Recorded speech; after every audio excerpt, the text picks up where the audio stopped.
Today I'll show you how I made this knitted crop top on my Sentro knitting machine.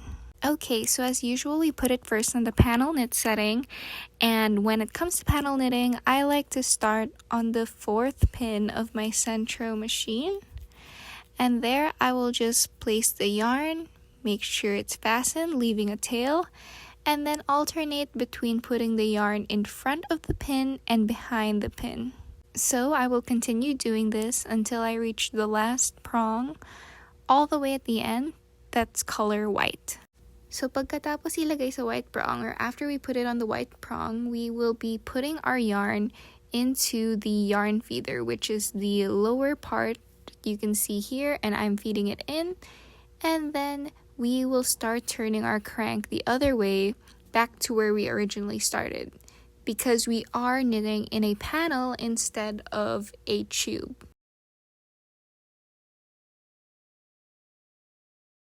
So ito, pag naabutan mo na yung kabilang dulo, when you reach the other side, you can start cranking again in the other direction. Now make sure when you are doing this, you put it through the tension feeder of the Sentro.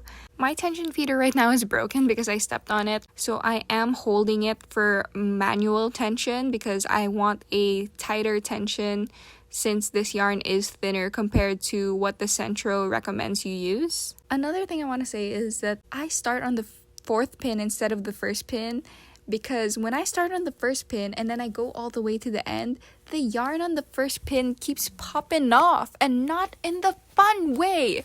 So I realized that it's because when I go to the other end, the pins on the first side go up as well, and that's why I started on the 4th pin now. If you have the same problem with panel knitting, try doing this. I think it would be super helpful.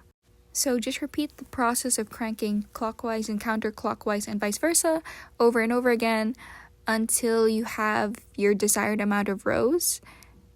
And make sure to count your rows like I'm doing.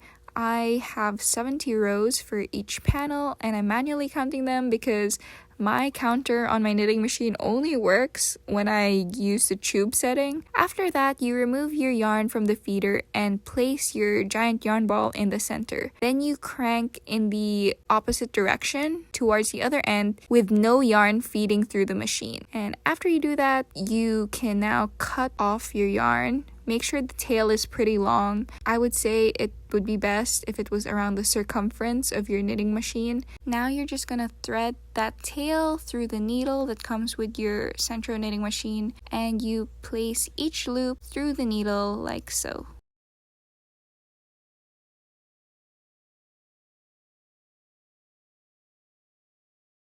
So once your needle looks like this, you can pull it through with the tail. That way you can finally fasten your hooks. But what I like to do is kind of do some sort of crochet pseudo knitting type thing in order to make it look cleaner. I don't know, it's a personal preference. You don't have to do this, but you can just watch the video to see what I'm doing here. And once I'm done with this, the edge should be pretty clean. And when you're done, this is what your panel should look like. Do not be discouraged. It's a grower, not a shower. You need to stretch it out to see its full length. And once you have this panel, you should block it and make another one. Okay, after repeating the same process, you should have a second panel like so. And we're going to be sewing them together here and here along the sides.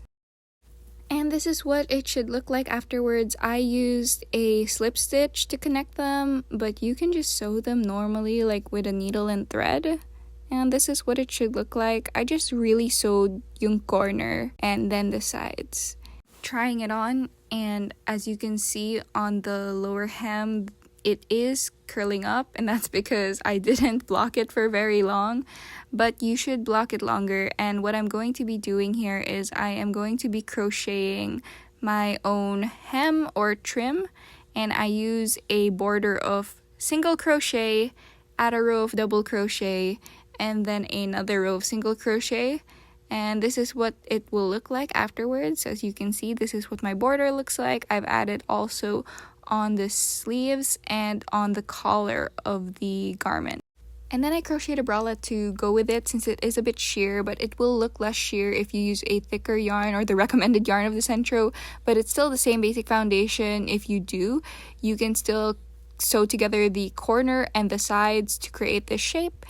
I hope you enjoyed watching this. Please tag me if you ever make it, and feel free to ask questions in the comments, but I can't guarantee I will reply because making a tutorial is hard.